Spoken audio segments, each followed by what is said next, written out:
WA ini nggak bisa dibuka, jadi kejeda live-nya. Tapi kalau mau nanya WA saya ada di bio profil. Wih, Oh iya kak, ini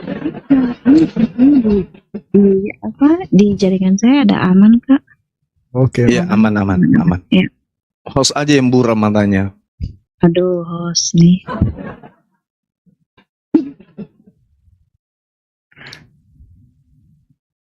Tanda-tanda nabi palsu, ada yang komen temanya tanda-tanda nabi palsu, Bang. Gimana? Boleh? Boleh kak, ya boleh. Oke, Iya. silakan Bang Juma dulu kalau gitu. Baik. Saya yang mulai atau saudara kita yang mulai? Kak Bang Suma aja. Oke, baik. Ya.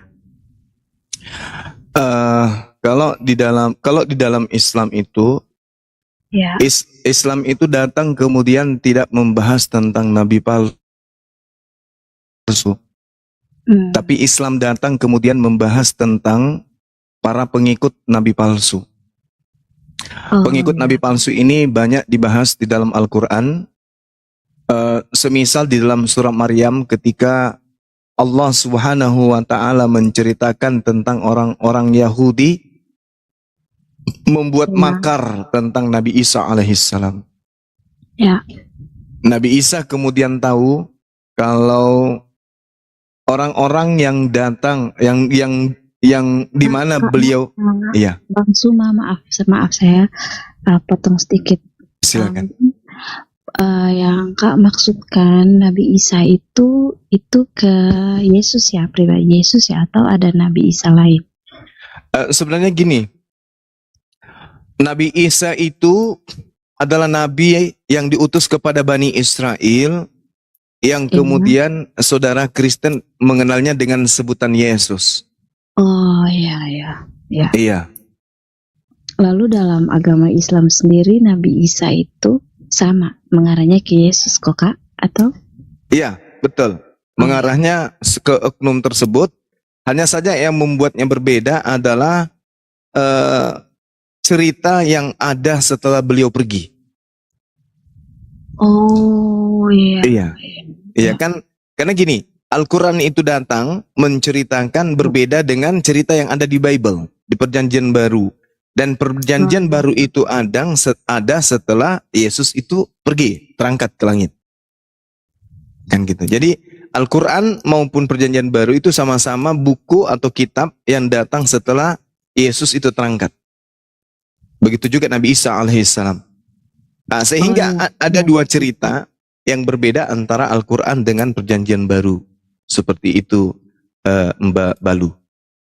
Ya, tapi gini Kak, maaf saya potong ya Kak ya, saya nggak apa-apa. Meluruskan sedikit, tapi sebenarnya kan kayak tadi Kak bilang pemahaman Yesus, cerita tentang Yesus baru muncul setelah dia tidak ada, ya kan? Bukunya, kitabnya maksudnya. Iya, tapi sebenarnya Kak, yang sebenarnya terjadi adalah cerita Yesus itu tidak hanya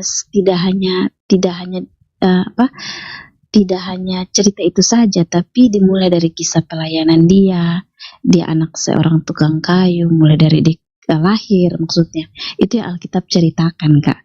Ya mungkin ada pemahaman lain, tafsiran lain, tanggapan lain di luar Kristen yang berbicara seperti itu. Ya mungkin itu yang bisa saya luruskan sekarang Kak. Silakan lanjut. Iya, jadi gini, saya paham di Bible itu Perjanjian Baru itu bercerita tentang dia dikandung, dilahirkan dan seterusnya. Yang saya maksud itu adalah kitabnya. Kitabnya itu nongol setelah Yesusnya terangkat, kan gitu. Begitu juga Al-Quran ada diwahyukan setelah oknum Isa alaihissalam itu terangkat ke langit, kan gitu. Kalau di kitab saudari kita ini kan terangkatnya ke surga. Kalau di kami itu terangkatnya ke langit, kan gitu ya. Iya. Nah gimana nih? Kita lanjut? Lanjut ya. Oke. Silakan ya. Baik. Jadi kalau ditanya apakah Nabi Isa dan Yesus itu sama, sebenarnya yang diceritakan tentang oknum yang diceritakan terkait dengan nama Nabi Isa dengan oknum yang diceritakan yang terkait dengan nama Yesus itu adalah oknum yang sama. Cerita yang ada di kitab masing-masing inilah yang kemudian membuatnya berbeda. Jadi ceritanya versi Perjanjian Baru dengan Ya. cerita versi Al-Quran itu berbeda. Berbeda. Tapi sebenarnya bercerita kepada oknum yang ada di Yang tengah-tengah Bani Israel. Yes, itu Nah. yang sama. Iya, kebetulan saja tema kita terkait dengan nabi palsu, kan gitu ya. Ya. Makanya saya memulainya dengan surah Maryam. Karena Ya. itu yang dibahas di dalam Al-Quran itu seperti itu. Jadi ketika Nabi Isa ini datang di tengah-tengah Bani Israel menolak beliau. Beliau menyatakan, Inni Abdullah ataniyal kitaba wa ja'alani nabiyan. Aku ini adalah hamba Allah yang diutus kepada Bani Israel dengan diberi tanda kenabian. Nah, lalu ketika beliau melakukan pengajaran kepada umatnya Bani Israel, umatnya ini kemudian melakukan makar penolakan. Mereka kemudian banyak yang menolak Nabi Isa. Mereka kemudian melakukan tindakan-tindakan kebencian terhadap beliau. Sehingga sampai kepada poin di mana mereka berselisih. Ada yang mengikuti, ada yang tidak mengikuti, ada yang percaya, ada yang tidak percaya. Nah, ketika Nabi Isa alaihissalam kemudian tahu persis bahwa orang semakin hari semakin besar penolakan terhadap dirinya, maka beliau kemudian ada pada posisi ingin dibunuh. Maka Tuhan yang mengutusnya, yaitu Allah Subhanahu wa Ta'ala, Allah yang Maha Suci lagi Maha Tinggi, kemudian menyelamatkan oknum tersebut yang kami sebut Nabi Isa alaihissalam, sehingga yang disalib ini adalah orang lain. Seperti itu. Nah, ternyata apa yang dikatakan dalam Al-Quran, bahwasanya orang-orang pada masa itu membuat makar, membuat tipu daya supaya Nabi Isa dibunuh, itu terekam dalam Bible juga, bahwasanya Yesus ini selalu mewanti-wanti kepada pengikutnya untuk waspada kepada nabi-nabi palsu. Nah, penganut ajaran nabi palsu di dalam Al-Quran disebut adalah kaum sesat, kaum yang zalim, orang-orang kafir. Itulah dia yang disebut pengikut dari nabi palsu ini. Jadi kalau di Islam tidak mengatakan nabi palsu, tapi di Islam membahas tentang pengikut sang nabi palsu, yaitu orang-orang yang disebut orang kafir. Nah, mohon maaf, sebelum saudari saya tanggapi. Orang-orang kafir dalam ajaran agama Islam itu adalah Kristen. Itu salah satunya adalah Kristen. Jadi Kristen ini disebut sebagai pengikut ajaran yang mana ajaran itu adalah hasil daripada rekayasa dari ajaran nabi-nabi. Ajaran nabi-nabi direkayasa kemudian oleh nabi palsu, kemudian diajarkan kepada golongan tertentu. Golongan tertentu inilah yang disebut kaum kafir. Nah, setelah saya belajar Bible sebagai apologet, ternyata memang betul di dalam Matius 7 nomor 15 sampai nomor 23, tanda-tanda pengajaran nabi palsu itu adalah pengikutnya memanggil Yesus Tuhan, bernubuat pakai nama Yesus, mengusir setan pakai nama Yesus, bermukjizat pakai nama Yesus. Dan kesemua tanda-tanda ini ada pada diri orang-orang Kristen. Di situ Yesus akan mengusir. Enyahlah daripada aku, kalian semua adalah pembuat kejahatan. Aku tak pernah mengenal kalian. Nah, seperti itu saudara saya Bulu Kodu Kopang. Jadi saya menemukan data di dalam Bible. Menurut hemat saya, kesimpulan saya, orang-orang Kristen diusir oleh Yesus karena orang Kristen adalah buah dari nabi-nabi palsu. Ini saya berani berbicara karena kita dialog lintas agama. Kalau cuman bertemu untuk ngopi-ngopi, saya tidak akan bahas ini. Karena ranahnya aja sampai saya menyampaikan. Demikian saudara, silakan.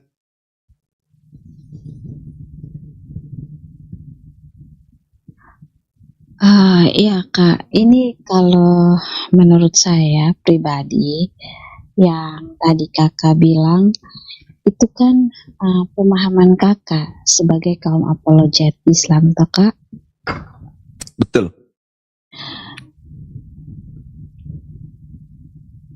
Tapi gini Kak, ya saya juga sebagai orang Kristen, mohon maaf saya tidak bisa terlalu banyak memberi jawab, memberi banyak komentar yang menurut saya sendiri juga tidak pernah memahami ajarannya kakak seperti apa. Karena bagi saya gini Kak, kita kan sebagai orang yang beriman kepada Tuhan, kita harus meyakini dan percaya bahwa apa yang pada dasarnya semua agama itu mengajarkan hal-hal yang baik bagi orang yang menganut agama tersebut Kak. Iya. Jadi, Kesimpulan kita sama. Semua agama itu mengajarkan hal yang baik. benar ya. Tapi tidak semua hal yang baik itu benar. Yang benar itu sudah pasti baik. Tapi yang baik belum tentu benar. Nah, oke lah. Saudara ini tidak bisa memahami tentang Islam. Tidak bisa memahami tentang pribadi saya dalam hal berkeyakinan. Tapi boleh enggak saya minta penjelasan dari saudara saya ini? Bagaimana pemahaman saudara terhadap klaim Yesus? Terkait orang yang akan diusir dengan Yesus mengatakan, enyahlah daripadaku, kalian semua adalah pembuat kejahatan. Aku tidak mengenal kamu, kalian semua adalah pembuat kejahatan. Karena poin-poin daripada buah pengajaran nabi palsu itu membuahkan manusia itu sampai pada posisi memanggil Yesus Tuhan. Bernubuat pakai nama Yesus, bermujizat pakai nama Yesus, mengusir setan pakai nama Yesus. Dan itu semuanya ada di dalam Kristen. Kata Yesus, waspadalah kepada nabi-nabi palsu yang datang kepadamu Bani Israel menyamar seperti domba. Padahal mereka adalah serigala yang buas. Ya, silakan. Memang betul apa yang Yesus bilang itu tadi seperti Kak bilang. Tadi seperti yang Kak bilang tadi itu bahwa enyahlah, kalau itu sepertinya mengarah kepada orang Kristen, orang yang percaya Yesus, karena ketika dia melakukan sesuatu, dia melakukan mujizat, dia memakai nama Yesus. Tapi ini juga di satu sisi Yesus tidak hanya mengingatkan kita sebagai orang Kristen, tapi juga orang, kan gini Kak, kita juga harus dalam tanda petik ada juga orang yang tidak beragama Kristen tapi percaya Yesus. Jadi maksudnya gini Kak, itu tuh ada dua pemahaman yang kalau menurut saya secara pribadi itu ada perbedaan. Karena gini ya, ada orang yang memakai nama Yesus itu sebagai tameng. Contoh, dia sebenarnya memakai nama Yesus itu untuk mengusir setan, padahal dia sendiri bisa saja tidak percaya Yesus. Nah, itu yang Yesus mau kritik kepada orang-orang tersebut, Kak. Gitu. Tapi ada juga orang yang hidup dalam Tuhan Yesus, tahu Tuhan, tahu kebenaran, tahu firman. Dia apa yang dia lakukan, apa yang dikerjakan, karunia apa yang Tuhan titipkan pada diri dia lakukan, dan apa yang dia buat itu Tuhan buat berhasil. Maksud Yesus mengkritik bahwa enyahlah mereka itu artinya mereka yang istilahnya pakai topeng seperti itu Kak, munafik, orang-orang munafik Kak. Sekarang gini Kak, apakah kita bisa menjamin orang-orang yang beragama Islam dia sendiri tidak munafik, atau orang-orang yang beragama Kristen dia sendiri tidak munafik? Tidak kan? Yesus mengkritisi orang-orang yang nyala itu bagian dari orang-orang yang memakai nama Yesus tapi hidupnya itu penuh kemunafikan, penuh dengan kepalsuan. Itu yang menurut saya pribadi ayat itu ditafsirkan seperti itu. Itulah kenapa Yesus itu paling tidak mau orang-orang salah menyebut nama dia, begitu, salah memakai namanya, padahal sebenarnya hidup orang itu tidak mengajarkan kasih Kristus dalam hidupnya. Ya mungkin apa yang dia perbuat itu sebagai tameng, apa yang dia buat itu dia menafikan belaka. Ya Kak, kan sekarang juga begini Kak, kita tidak bisa memungkiri, ingat, kita tidak bisa pungkiri, dan kita juga sekarang ini kita sangat susah bedakan mana nabi palsu, mana yang nabi nabi mana yang bukan nabi palsu. Sekarang begini Kak, nabi palsu juga mereka juga bernubuat pakai nama Tuhan, tapi apa yang mereka lakukan itu salah. Mereka mencemarkan.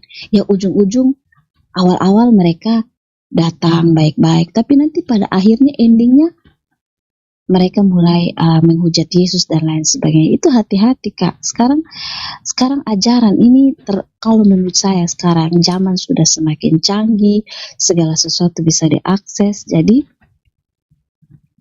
kalau menurut saya itu, dan bagi saya pribadi ini memang tantangan kita Kak, sebagai orang yang paham dalam agama, paham beriman kepada Tuhan kita masing-masing. Ini yang perlu kita waspadai bersama sebagai orang yang beriman kepada Tuhan. Ini juga bagian dari tugas kita sebagai orang yang percaya Tuhan, tahu kebenaran. Kita juga harus terus menyuarakan bahwa berhenti hidup seperti penuh kepalsuan itu jangan lagi Kak. Karena pada suatu saat ingat, penghakiman kita Tuhan yang nanti akan menghakimi kita secara adil. Itu Kak, itu menurut pemahaman saya Kak. Mungkin Kakak bisa menanggapi atau. Iya, baik. Terima kasih atas paparan saudara saya yang baik ya. Jadi gini, ini pemahaman saya dihasilkan dari saya membaca, saya menelaah, dan kemudian saya mendudukkan akal saya tanpa membawa doktrin keislaman saya. Saya membaca, saya menelaah, saya mengkaji tanpa membawa tafsiran yang berasal dari keyakinan saya sebagai seorang muslim. Tetapi apa yang saya baca itulah yang ada sesuai dengan apa yang tertulis. Waspadalah kepada nabi-nabi palsu yang datang kepadamu dengan menyamar seperti domba, tetapi sesungguhnya mereka adalah serigala yang buas. Ini nasihat Yesus kepada Bani Israel, bukan kepada penganut ajaran Kristen awal, yaitu Katolik. Saya ulang, ini ucapan Yesus kepada muridnya, nasihatnya kepada muridnya, Bani Israel, para pelaku Taurat, bukan Kristen awal, yaitu Katolik. Jadi nanti akan kita lihat, nabi palsunya itu yang datang kepada Yahudi, Bani Israel, bukan yang datang kepada orang Romawi, tapi yang datang kepada Bani Israel. Karena Yesus berkata kepada oknum-oknum Israel, Bani Yakub, muridnya langsung, yaitu mereka yang tidak makan babi, mereka yang penganut Torah, mereka yang bersunat, mereka yang ibadah Sabat, bukan Kristen. Jadi yang dimaksud di sini nanti akan datang kepada mereka. Nah itu dulu poin pertama. Kemudian di data nomor 16-nya dikatakan, dari buahnya kamu akan mengenal mereka. Dapatkah orang memetik buah anggur dari semak duri? Tidak dapat. Atau buah ara dipetik dari rumput duri? Tidak bisa. Kenapa? Karena Yesus mengatakan di data 17-nya, demikianlah setiap pohon yang baik menghasilkan buah yang baik.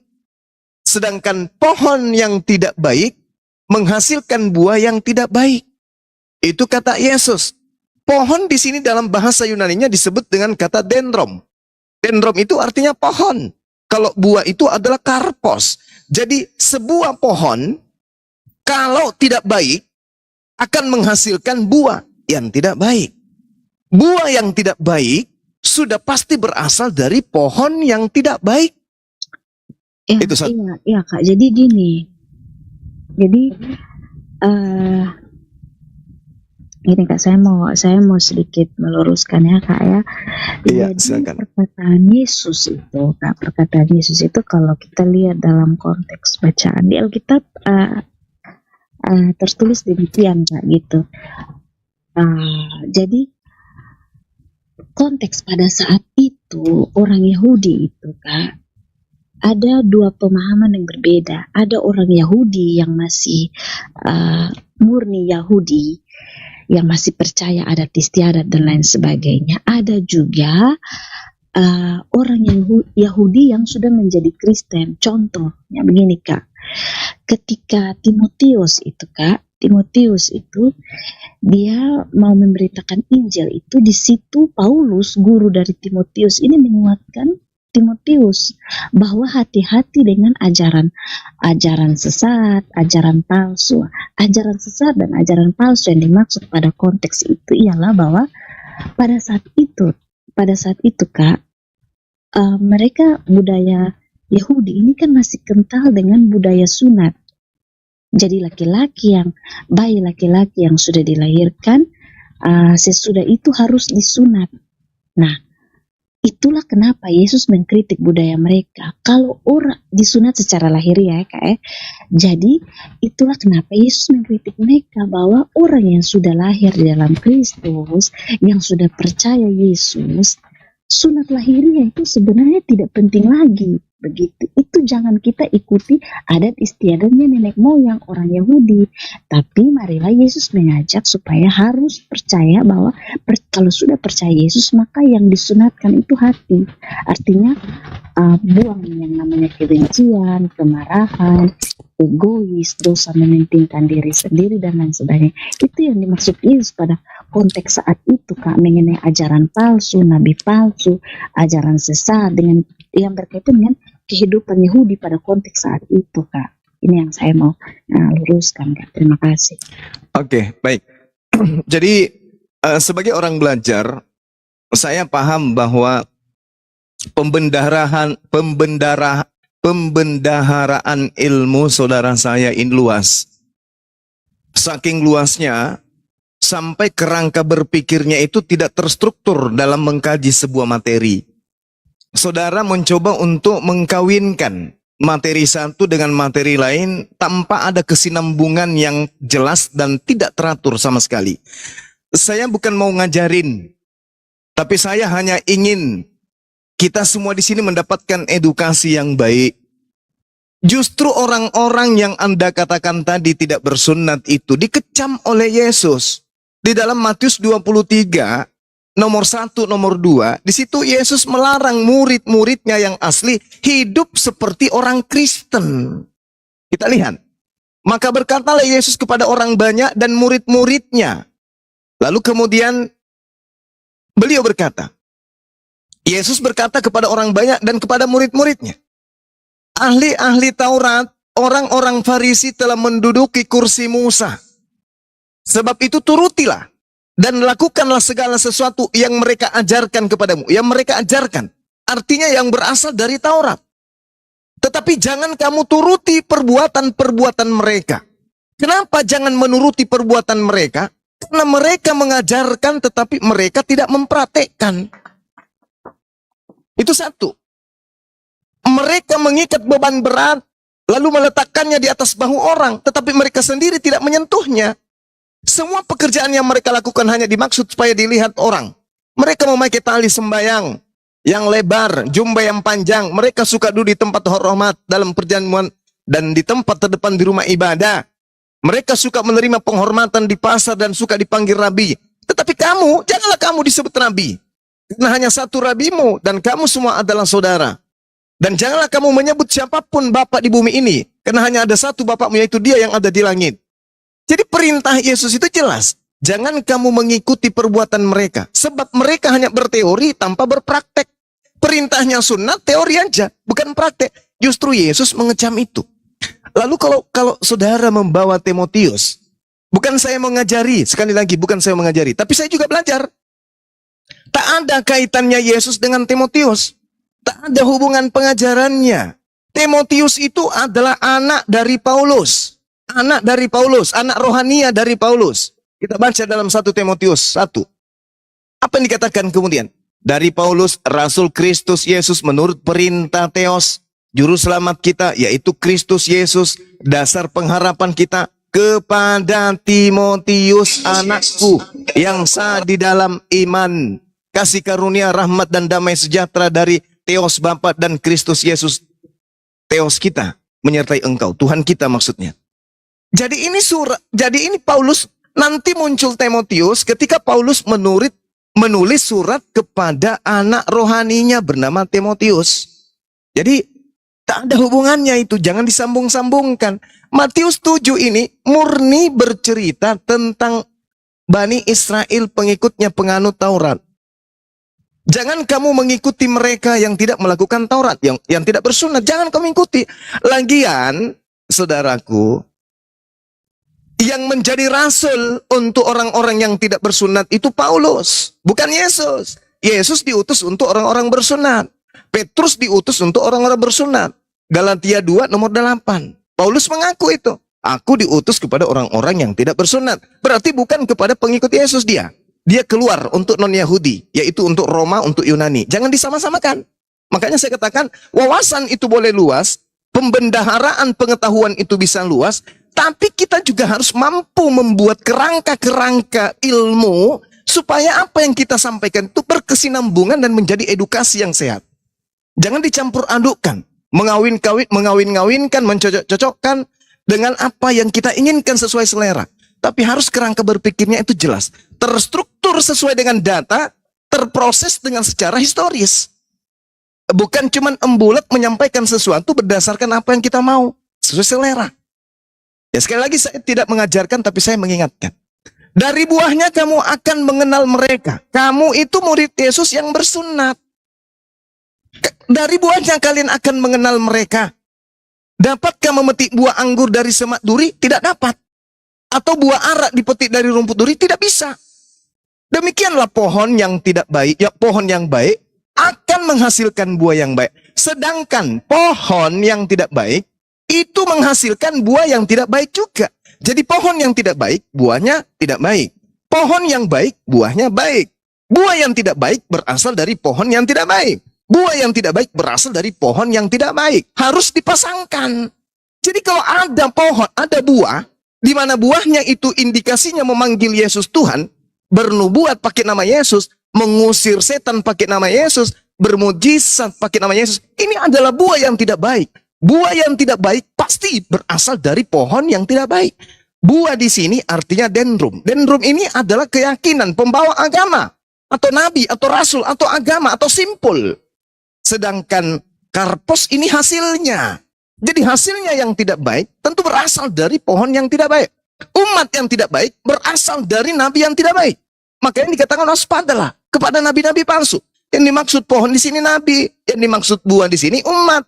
Jadi kalau umatnya menyebut Yesus Tuhan, memanggil Yesus Tuhan, bernubuat pakai nama Yesus, itulah tanda-tanda dari pohon tadi. Pohon sama dengan nabi palsu. Oh, Dalil iya. jelas. Jadi gini, Silakan. Kak. Jadi, Silakan. Jadi maaf ya Kak, saya potong. Tapi gini, kalau menurut saya pribadi, ini diskusi ini sebenarnya sudah mau secara tidak langsung. Menurut saya pribadi ini sudah mau menjatuhkan gitu. Jadi gini Kak, pada intinya iman Kristen, saya sebagai orang Kristen Kak, 29 tahun, papa mama saya Kristen, saya belajar firman Tuhan. Jadi pada intinya seperti ini Kak. Pada intinya yang dapat saya imani, yang selama ini saya belajar juga, pada intinya orang yang hidup di dalam Kristus itu, dia sendiri akan memetik buah-buah. Orang yang hidup di dalam Kristus dan dia benar-benar sungguh taat pada firman Tuhan dan dia sungguh-sungguh hidup satu hati dengan Tuhan Yesus, maka hidupnya itu akan menghasilkan buah. Dan kalau memang dia menghasilkan buah, itu akan nampak dalam dia punya kehidupan sehari-hari, mengasihi, mengampuni, saling menolong dan lain sebagainya. Jadi kalau orang yang tidak ada di luar Kristus, intinya bagi saya secara pribadi, apa yang saya sudah imani selama ini, berarti saya tidak bilang bahwa dia itu sesat. Saya tidak berani mengklaim agama di luar Kristen itu. Tapi bagi saya, orang yang tidak hidup dalam Tuhan itu pasti nanti dia akan banyak apa ya istilahnya, akan ada banyak cara jalan, akan banyak segala macam cara dipakai untuk menghujat Yesus. Saya paham maksud Kak. Jadi gini Kak, kalau menurut saya alangkah lebih baik diskusi-diskusi ini contoh. Saya juga pernah belajar agama Islam Kak. Tapi yang saya pelajari itu tentang agama Islam itu di mana ada buah-buah kesinambungan. Contoh, kalau dosen saya pernah ajar kami itu tentang agama Islam itu contoh gini Kak. Di Al-Quran juga ada cerita tentang Nabi Nuh toh Kak. Iya, Betul, betul. Betul. Terus ada cerita juga tentang apa tuh? Selain Nabi Nuh ini yang sama. Yusuf, ada di Al-Quran juga ada cerita tentang Yusuf toh Kak. Betul Iya, Kak? betul. Nah, jadi yang saya maksudkan di sini alangkah lebih baik kalau kita ini berdiskusinya seperti ini. Contoh, kan pasti kakak paham lah, kakak sebagai seorang apologet Islam, apa yang saya sebagai orang Kristen bisa pelajari dari Nabi Nuh dalam versi Al-Quran, dan apa yang kakak bisa pelajari juga dari saya Nabi Nuh dalam versi Perjanjian Lama Alkitab. Jadi kalau kayak begini kita bicara tanda nabi, pasti nanti akan banyak ada hujatan, akan banyak orang yang tertawa, akan banyak orang yang merasa bahwa kalau kita tidak bisa jawab, kita bodoh, kita pakai doktrin, kita tidak berdasarkan Alkitab. Kalau menurut saya seperti ini. Saya paham maksud Kak, tapi ya saya bersyukur juga ya dengan kerendahan hati. Saya bersyukur juga saya mendapatkan ada beberapa poin tadi yang ada penekanan. Itu menurut saya itu yang kakak kasih tahu, sampaikan tadi, menurut saya itu juga bagus untuk saya bisa jadi pegangan gitu. Makasih Kak. Iya, baik. Jadi gini, kalau ada satu hal yang menarik dari pernyataan saudari saya ini, bahwa orang Kristen itu harus satu hati dengan Yesus. Nah, ini harus kemudian kita teliti. Karena kata-kata yang tersusun diiringi dengan not yang lembut, kemudian membentuk suatu kalimat, menghasilkan sebuah pesan, kemudian terekspos, masuk ke kuping orang, lalu masuk ke dalam kepala, tembus ke dalam hati, itu bisa menarik simpatik. Itu bisa menarik perhatian. Tapi orang yang kritis terhadap sebuah objek, itu tidak akan mudah percaya. Dengan modal kata-kata, dengan modal kalimat lembut, dengan modal suara, lalu kemudian apa yang disampaikan itu cakupannya kemudian penuh nasihat, orang yang kritis tidak mudah percaya. Kalau dikatakan satu hati dengan Yesus, tidak mungkin menjadi Kristen. Saya tuh poin aja. Kalau orang Kristen ini satu hati dengan Yesus, sekali lagi saya katakan, mustahil jadi Kristen. Mengapa demikian? Kalau saudara tadi mengatakan, ya silakan Anda belajar tentang Nabi Yusuf versi Al-Quran. Silakan belajar tentang Nabi Nuh versi Al-Quran. Silakan belajar Nabi Isa versi Al-Quran. Nabi Musa versi Al-Quran. Silakan. Dan kami pun akan belajar nabi-nabi tersebut versi kitab kami. Oke. Kalau hanya sebatas belajar, it's okay, no problem. Tidak ada masalah untuk itu. Tapi permasalahannya sekarang adalah ada sekolah tinggi yang dibentuk, kemudian ada materi Islamologi di dalamnya. Apa tujuannya? Belajar tentang Islam di sekolah tinggi kekristenan. Untuk apa? Untuk menjadikan Al-Quran dan pemahaman pendalaman materi Al-Quran, meskipun hanya kulit-kulit arinya, sebagai senjata untuk memurtadkan umat Islam yang awam. Itu jelas itu. Dan itu bukan lagi rahasia. Bagaimana kemudian ada mata pelajaran untuk supaya dibuat sedemikian rupa, diramu untuk mendangkalkan akidah. Kenapa bisa terjadi itu? Karena ya mau tidak mau Injil harus diberitakan kepada umat Islam.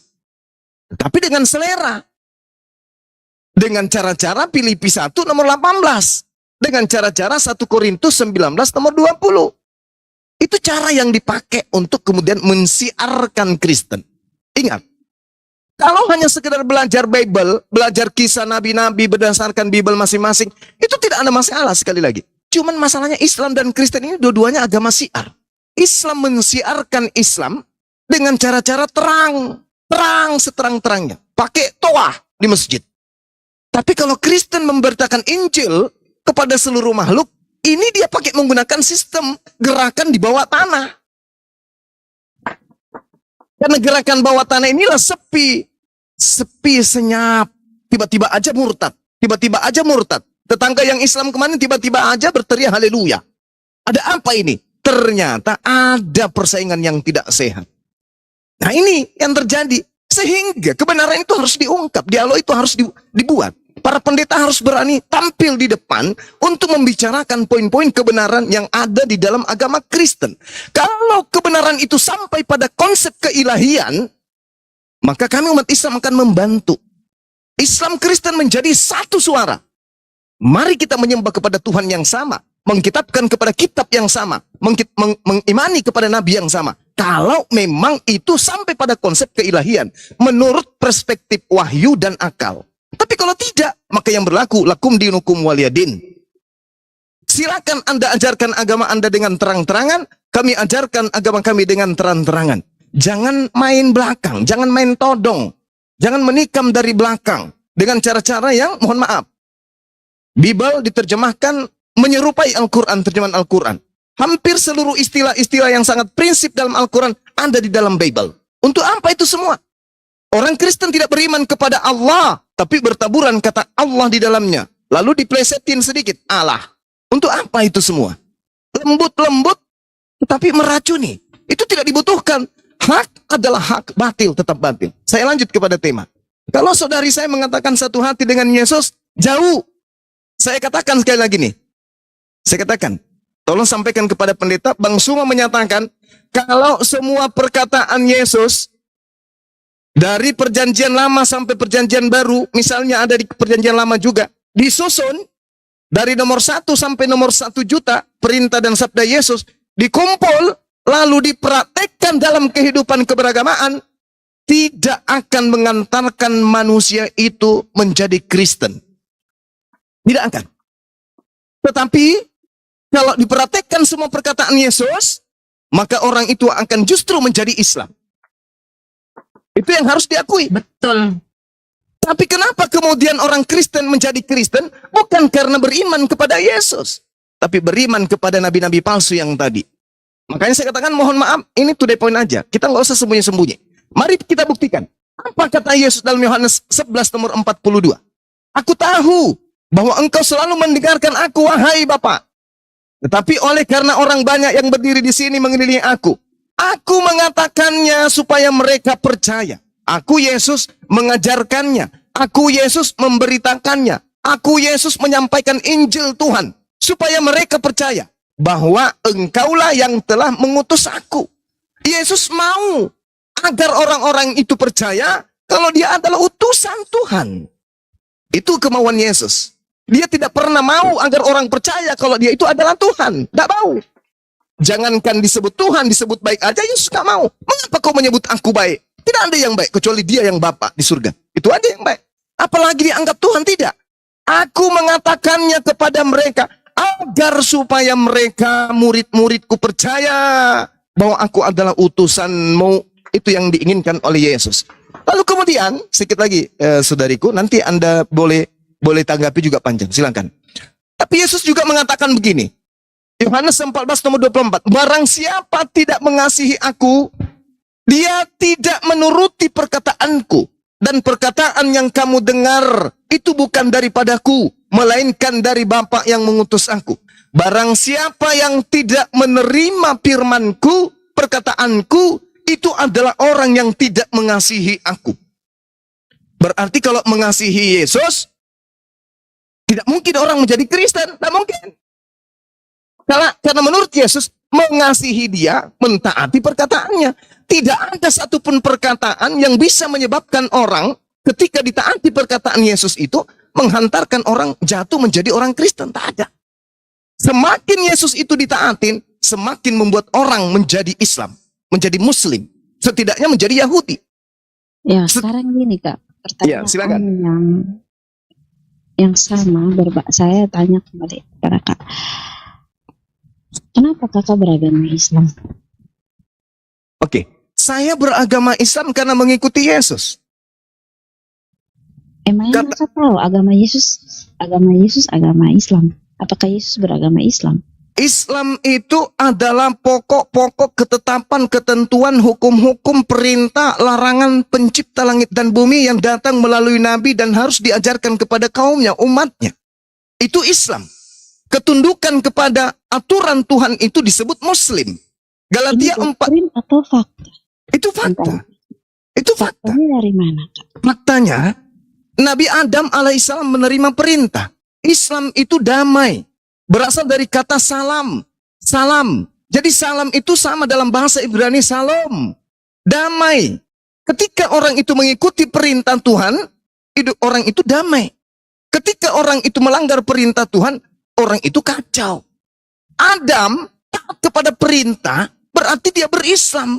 Dia berdamai dengan perintah Tuhan. Itu dia. Makanya dalam Jadi Islam, menurut Kakak agama Kristen tidak paham dan tidak taat pada perintah Tuhan. tidak. Betul sama sekali. Yes. Kristen itu anti Kristus. Dari mana? Dari mana Kak tahu orang Kristen anti Kristus? Baik. Dalilnya sangat jelas. 1 Yohanes 2 nomor 22. Siapakah penyesat itu? Bukankah dia yang menolak bahwa Yesus itu adalah Kristus? Siapa? Sekarang gini, apakah Kakak yakin apakah agama Kristen menolak Yesus? Sedangkan Yakin Kristen berjuta. sendiri adalah pengikut Kristus. Oh, tidak bisa. Oh, tidak bisa. ini Kak, kalau Tidak bisa. menurut saya, ini Kakak sudah sebenarnya sudah telan pil pahit ya. Oke. Jadi gini, itu Baik, yang tadi saya bilang. Oke. Kakak sudah ada pemahaman yang hitam kepada kami orang Kristen. Yesus juga Jadi gini, pemahaman hitam, Yesus juga terhadap Kristen bahkan dikatakan sebagai siapa bilang? penyesat. Yesus tidak pernah bilang orang Kristen itu penyesat. Oh, jadi yang memanggil Tidak, Yesus tidak. Tuhan siapa? Yang memanggil Yesus Tuhan itu kan orang-orang pada zaman itu. Bukan, Yang jangan pada jangan saat Yesus jangan melakukan jangan pelayanan, ambigu. orang-orang yang ada di sekitar dia. Saudariku, Nah, jangan ambigu. ini Yang memanggil agama- Yesus Tuhan itu agama apa? Sabar Kak, kita jangan omong agama dulu. Karena agama ini, agama Kristen, agama Islam ini baru muncul di akhir. Ingat, Se- agama yang paling pertama yang pada zaman Yesus itu agama Yahudi Kak. Ya, terus Kristen? Kristen ini kan Hmm. belum ada pada saat itu Kristen Ah. itu, Kak. Ini Ber- yang Kakak, ini kalau menurut saya ini yang Kakak keliru Kak. Jadi ini jadi gini Kak. Kalau menurut saya Kakak terlalu bersifat tendensius terhadap agama lain. Oh, bukan. Saya Sekarang gini, berdata. Kak. Saya Sekarang berdata, Kak bilang Dek. agama Kristen. Jadi berarti Kakak menuduh kami agama Kristen. Yang agama memanggil penyesat. Yesus Tuhan Ya. itu agama apa? Itu dulu poinnya. Nah sekarang saya tanya balik. Pada saat konteks saat itu tuh, itu belum ada orang Kristen loh Kak yang menyebut nama Yesus Tuhan. Ingat itu. Di Makanya dikatakan dalam Matius 7, pada hari terakhir nanti aku akan berterus terang kepada mereka, aku tidak mengenal engkau, enyahlah daripadaku kalian semua pembuat kejahatan. Maka itu ditujukan kepada orang Kristen. Lalu siapa yang memanggil Yesus Tuhan kalau bukan Kristen? Ini Kak, ini kalau menurut saya Kakak sudah keliru. Anda ingin menuduh Islam yang memanggil Yesus Tuhan? Lalu Kakak juga menuduh kami. Yang memanggil Yesus Tuhan siapa? Hindu, Buddha, Lalu ateis. Kakak menuduh kami ini sesat dan percaya kepada nabi palsu. Kan buahnya. Yesus mengatakan, wahai Bani Israel, dari buah nabi palsu itu kamu bisa melihat. Apa itu? Memanggil aku Tuhan. Nah, sekarang pertanyaannya yang memanggil Yesus Tuhan siapa? Masa saya mau bilang Hindu?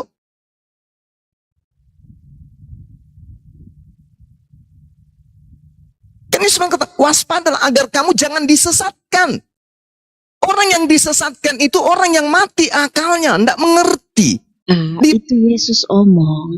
Jadi gini Kak, kalau kita mau berdiskusi tentang hal-hal seperti ini menurut saya pribadi ini hal-hal yang sensitif ya. Makanan Kakak beda dengan makanan saya. Menurut saya ini kita tidak perlu dipublikasikan. Terus yang tadi Kak bilang, kita belajar Islamologi itu dengan tujuan nanti untuk apa tadi Kak bilang? Untuk apa? Mengkristenkan. Yes. Memurtadkan orang Islam. Yes. Islam. Yes. Mulai dari apa? Bingkai-bingkai apa gimana? Ya, mulai dari Bibelnya dirubah menjadi Alkitab, isinya istilah-istilah Islam di dalamnya.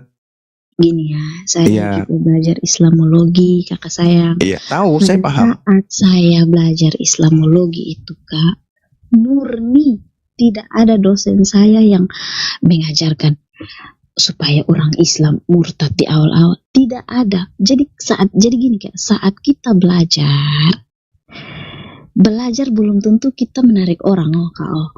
Contoh, saya juga belajar Alkitab. Saya juga pernah belajar Islamologi tentang itu, cerita tentang Nuh, cerita tentang Yusuf, versi Al-Quran. Tapi dosen Islamologi itu dia tidak pernah mengajarkan kami untuk ini Al-Quran lebih benar dan Alkitab salah, atau Alkitab lebih benar, Al-Quran salah.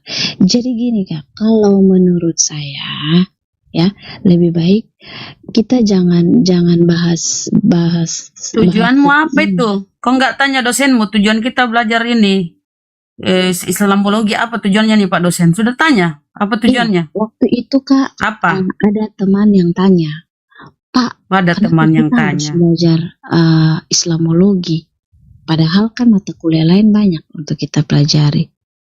Dosen saya jawab dengan penuh bijaksana Kak, kita ini kan Penuh tinggal kebohongan. di negara Indonesia. Nah, yang notabene-nya Indonesia ini tidak hanya tidak hanya agama Kristen saja. Iya toh Kak, ada agama Islam, Belajar agama Hindumologi. Hindu, agama Hindumologi. Katolik. Kenapa tidak belajar Hindumologi, Kita Buddhamologi? belajar Kak, kita Kenapa belajar. cuma Islam? Karena Ya, apa? kita Islam belajar, itu kita belajar. mayoritas ingin di Siapa yang Kristen. bilang kita Gini, tidak gini belajar Mbak. agama lain? Anda itu bukan siapa-siapa ya. Ini pengakuan dari misionaris yang sudah mualaf. Hei ibu jangan cepat terima makan lurus-lurus apa yang, aduh ibu ini saya mau omong saya susah karena Karena Anda ingin mau nipu-nipu. jadi kita juga belajar agama lain ibu, tidak hanya belajar agama Islam, karena dosen Apa saya namanya bilang, itu kalau kau belajar agama Hindu apa namanya?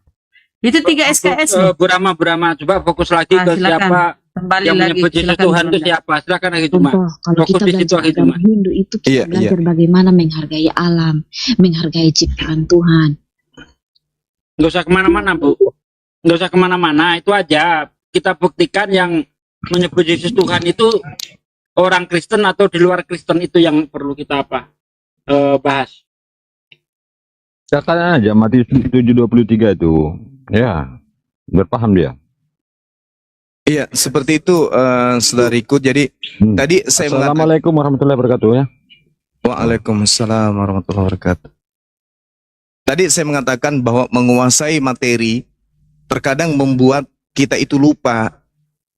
Sebagai konseling atau sebagai tutor mentor harus bisa memiliki kerangka berpikir sampai apa yang pesan yang kita sampaikan itu masuk di dalam pendalaman materi terhadap orang yang mendengarkan kita. Orang datang ke sini menyimak kita itu kayak ingin tahu. Dan yang mereka gunakan menerima dan mencerna materi kita itu adalah alat indera pendengar. Oleh karena itulah kita harus menyajikan materi itu dengan cara-cara yang benar juga. Ini kita sudah ada sampai pada titik muara sebenarnya antara Islam Kristen. Kalau saudari saya mengatakan ini Anda sudah makan pil pahit, tidak. Bedanya saudara dengan saya, sama-sama kita belajar tentang kristologi, saya tendensinya adalah mengajak orang-orang itu berpikir dengan akal sehat. Sementara saudara mempertahankan doktrin dan dogma dengan cara apapun. Kan itu poinnya. Maka keberadaan kita dalam sebagai penyampai, niatan, tujuannya sudah berbeda. Makanya saya katakan tadi, pada saat kita memiliki nuansa berpikir besar, berjiwa besar, berilmu besar, wawasan yang besar, itu belum tentu kemudian cakupannya bisa mengajak orang kepada inti kebenaran yang sesungguhnya. Karena kita meramu sebuah keadaan, di mana keadaan itu tidak terstruktur dengan pola yang ada di dalam pemberitaan masa lampau, yang hadir bukunya hari ini. Nah, oleh itunya saya katakan kepada saudara saya nih, bahwasanya ketika kita memilih tema nabi-nabi palsu, maka kita harus memisahkan antara dendrom dan karpos, antara pohon dan buah. Pohon yang baik menghasilkan buah yang baik. Pohon yang tidak baik menghasilkan buah yang tidak baik. Sekarang Sebaliknya. saya tanya Kak, ya gini ya. Oke, Sekarang silakan. saya tanya, apa yang Yesus ajarkan? Membunuh atau mengasihi? Baik. Ini pertanyaan yang sangat menarik. Saya jawab. Apa yang Yesus ajarkan? Saya jawab. Atau Saya jawab. mengasihi? Mengampuni kesalahan orang? Oke, saya jawab. Oke, saya jawab ya. Saya pakai data. Saya bukan berasumsi. Jadi saya tidak mendefinisikan kasih itu seperti narasi yang dibangun oleh gereja. Yesus mengatakan dalam Yohanes 14 nomor 24. Barang siapa tidak mengasihi. Mengasihi ini akar katanya kasih. Barang siapa yang tidak kasih kepada aku, dia tidak menuruti firmanku. Berarti kasih itu adalah menuruti firman Yesus. Itu dulu poinnya. Adakah firman Yesus yang bisa kita gunakan menjadikan diri kita menjadi penyembahnya? Ada? Tak ada. Adakah firman Yesus yang mengantarkan kita untuk kemudian beribadah hari Minggu? Ada? Tak ada. Adakah firman Yesus yang bisa mengantarkan kita kemudian masuk ke gereja? Tak ada. Kak. Ingat Mana dan dalilnya? kuduskanlah hari Sabat. Sabat Itu itu hari ada apa? dalam Sabat itu hari apa? Keluaran. Iya, betul. Keluaran 31 nomor 16 nomor 17. Saya tanya. Sabat itu hari apa? Sabat kalau menurut agama Yahudi itu hari Sabtu. Hari Sabtu. Yesus memerintahkan ibadah hari apa? Hari Sabat. Hari apa tuh hari Sabat? Hari Sabtu. Hari Sabtu. Kristen ibadah hari apa? Hari Minggu. Hari Minggu. Sama enggak dengan perkataan Yesus? Tapi apakah itu sesat? Jelas sesat. Hai, Kak. Loh, kan jelas ini. Barang siapa, sabar. Barang siapa yang tidak mengasihi aku, dia tidak menuruti firmanku. Firman Yesus Lukas 16 nomor 17. Lebih mudah langit dan bumi lenyap daripada setitik dari hukum Taurat batal. Matius 5 nomor 19. Barang siapa, sabar. Barang siapa yang meniadakan hukum Taurat meskipun yang paling terkecil, lalu mengajarkan kepada orang lain, maka dia akan menempati tempat terendah di dalam kerajaan langit alias neraka. Barang siapa yang meniadakan. Kalau hari Sabtu dirubah menjadi hari Minggu, berarti sudah ditiadakan hukum sabatnya. Sabat itu soal perhitungan hari antara orang. La haula wala quwata illa billah. Inilah akibat dari buah-buah palsu itu. Sekali lagi saya katakan, kasih kepada Yesus menurut Yesus, jangan menurut gereja.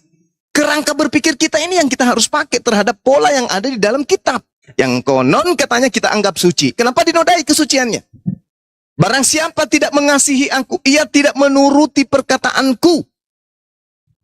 Tidak menuruti perkataanku, aku mengatakan setitik pun dari hukum Taurat tidak bisa dibatalkan.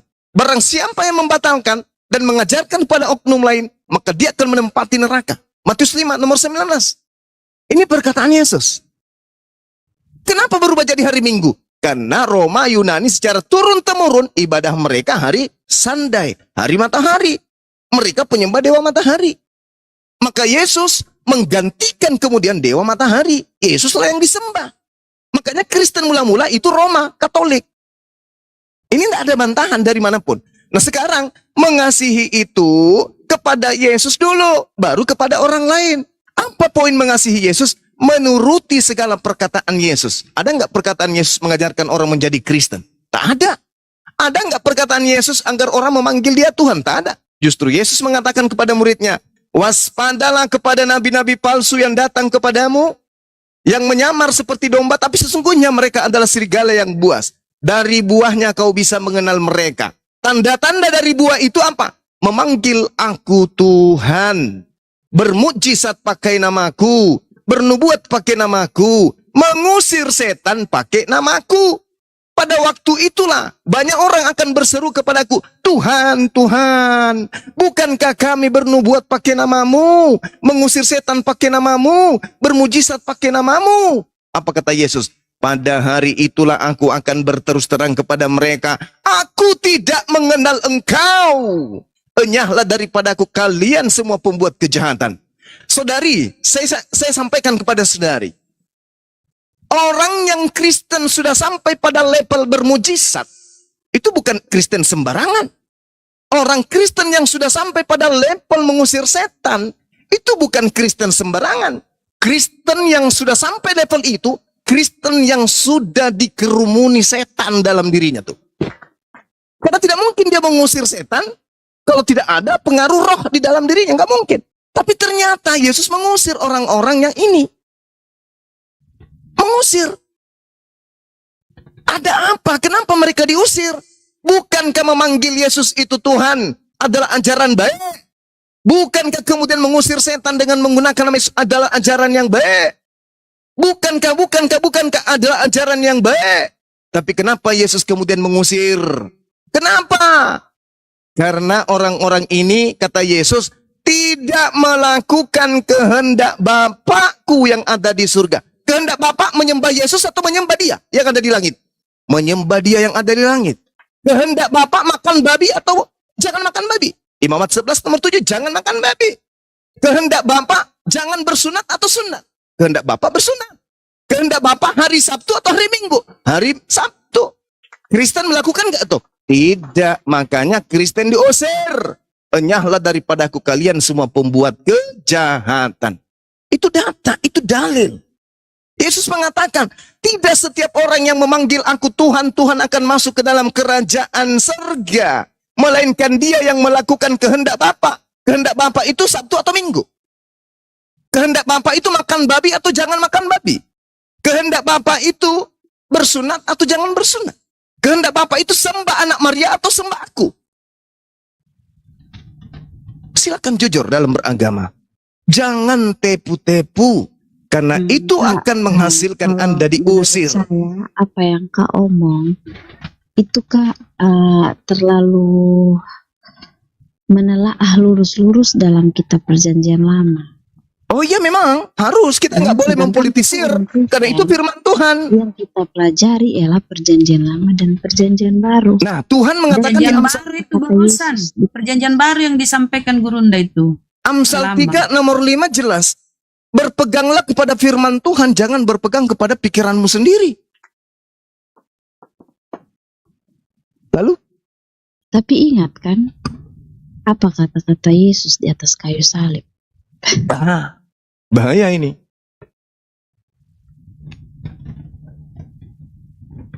Apa kata Yesus? Eli, lama kata sekali Yesus? itu ya. Apa kata Yesus, Mbak? Ketika dia di atas salib. Aku haus. Sudah selesai. Mati dia kan? Apa yang sudah selesai? Apa yang sudah selesai? Tadi Apa tuh? di dalam tadi Kak bilang Eli, Apa yang sudah- lama sekali itu Apa ya. yang sudah selesai? Hukum Tuhan yang sudah selesai dengan matinya dia gitu. Yesus mengatakan Lukas 16:17, lebih mudah langit dan bumi lenyap daripada setitik dari hukum Taurat batal. Nah, kira-kira mana kuat itu? Pernyataan Yesus atau pernyataan Yohanes?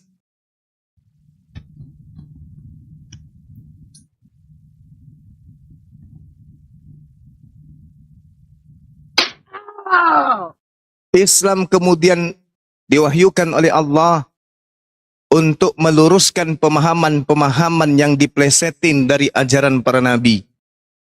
Itu Islam datang. Untuk itulah Islam datang. Untuk meluruskan kemudian ajaran para nabi yang dibengkokkan. Polanya jangan Al-Quran, karena Anda tidak beriman. Polanya ucapan Yesus saja. Tidak setiap orang yang berseru kepadaku Tuhan akan masuk ke dalam kerajaan surga, melainkan mereka yang melakukan kehendak Bapakku. Itu poinnya. Apa kehendak Bapak? Kalau kakak percaya Yesus, kenapa kakak tidak beragama Kristen? Justru karena saya percaya kepada Yesus, saya tidak mau menjadi Kristen. Siapa bilang? La haula wala quwata illa billah. Yesus mengatakan, Yohanes 14 nomor 12, jika engkau percaya kepadaku, engkau juga akan melakukan pekerjaan yang aku lakukan. Yesus ketika hidup menyembah berapa pribadi Tuhan? 2 atau 3 atau 1? 1. Dia dalam beribadah, jingkrak, tepuk tangan, salto, tripping di gereja atau sujud. Sujud. Dia wudhu sebelum ibadah, wudhu. Sebelum masuk ke tempat bait suci, dia mandi sujud. Matius 26 nomor 39. Yesus sujud dalam beribadah. Mana dia dalilnya Yesus bernyanyi dalam ibadah? Tunjukkan.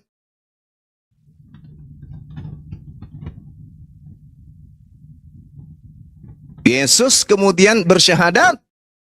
Hidup kekal itu Shema Israel Adonai Eloheinu Adonai Ahad.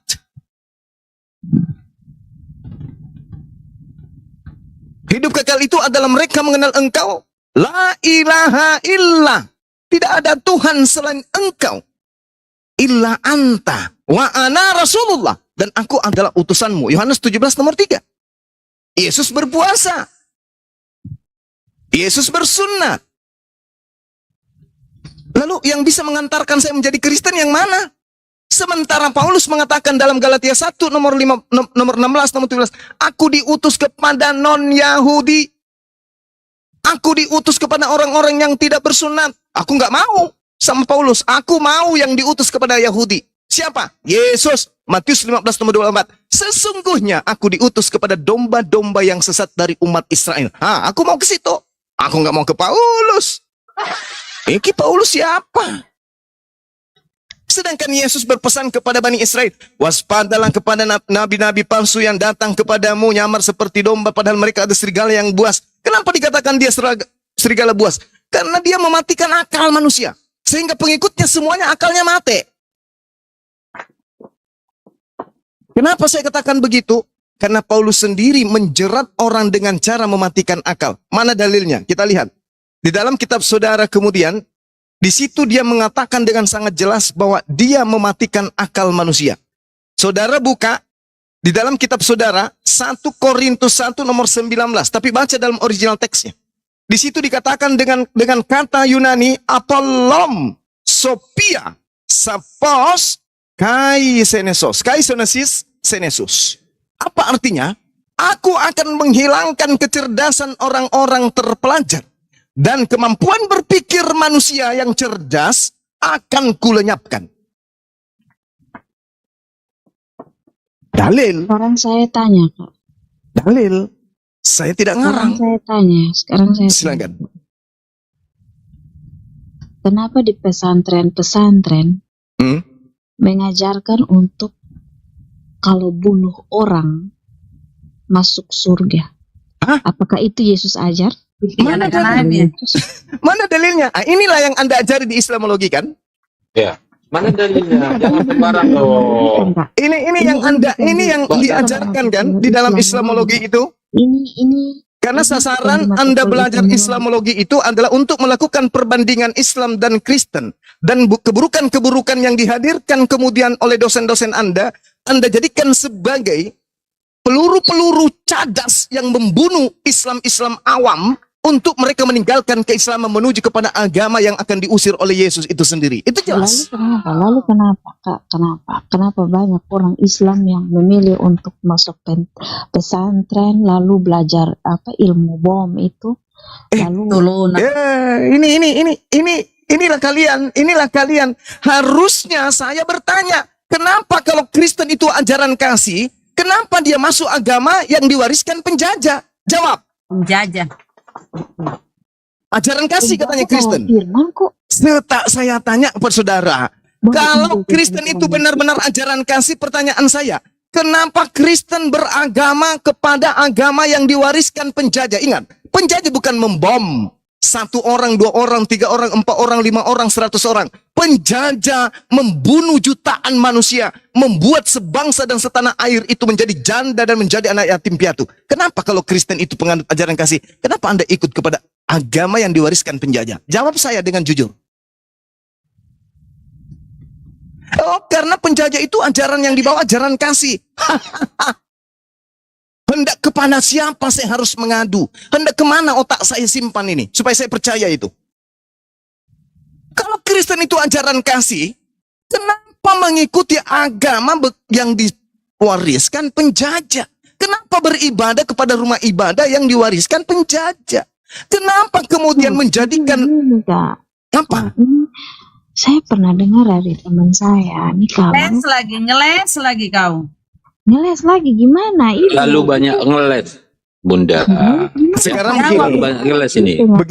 begini. Yang lain mohon izin. Begini saja, saudariku yang saya kasihi. Gini, saya membawa data dalil. Tolong tunjukkan nanti data dalil yang seirama dengan dalil saya. Oke? Al-Quranul Karim mengatakan begini. Kata benar ala Bani Israel. Tunggu, saya baca dalil.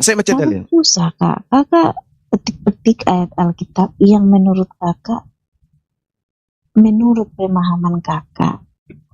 Ya sekarang bantah saya dulu. Sesuai dengan dalil Anda juga menurut pemahaman saudara. Kakak bukan agama Kristen. Ya sekarang bantah saya dengan menggunakan data-data di kitab saudara. Kenapa Anda tidak bantah saya dengan dalil-dalil? Manusia itu harus diketahui baru dicintai. Tapi Tuhan Yesus itu harus dicintai baru kita tahu. Justru menyebutnya Tuhan diusir. Anda bisa tuntaskan enggak itu? Anda bisa menuntaskan enggak bahwa yang memanggil Yesus Tuhan itulah yang diusir? Bisa enggak keluar dari sana? Kembali, saya nanti minta dalil kepada saudara saya ini. Al-Quran mengatakan bahwa annahu man qatala nafsan bighairi nafsin aw fasadih fil ard faka'annama qatalan nas jami'a. Saya tidak mengerti ini engkau. Sabar, nanti saya akan pahamkan. Saya hanya mengedukasi terhadap Islam juga yang ada di bawah. Wa man ahyaha faka'annama ahya'an nas jami'an. Al-Quran mengatakan, barang siapa membunuh 1 orang saja, bukan karena orang itu membunuh orang lain, atau bukan karena berbuat kerusakan di atas muka bumi, maka dia yang telah membunuh itu seakan-akan telah membunuh seluruh umat manusia. Dan barang siapa memelihara kehidupan 1 manusia saja, maka seakan-akan dia telah memelihara kehidupan semua manusia.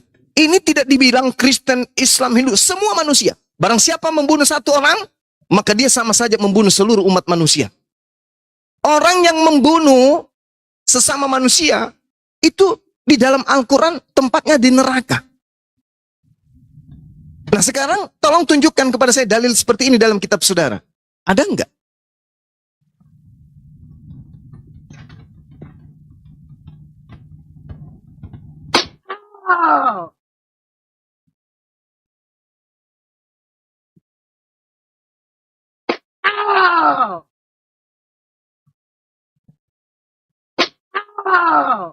Itu bagus ada teriak-teriak ya. Dipukul ada yang pukul. Suara apa itu?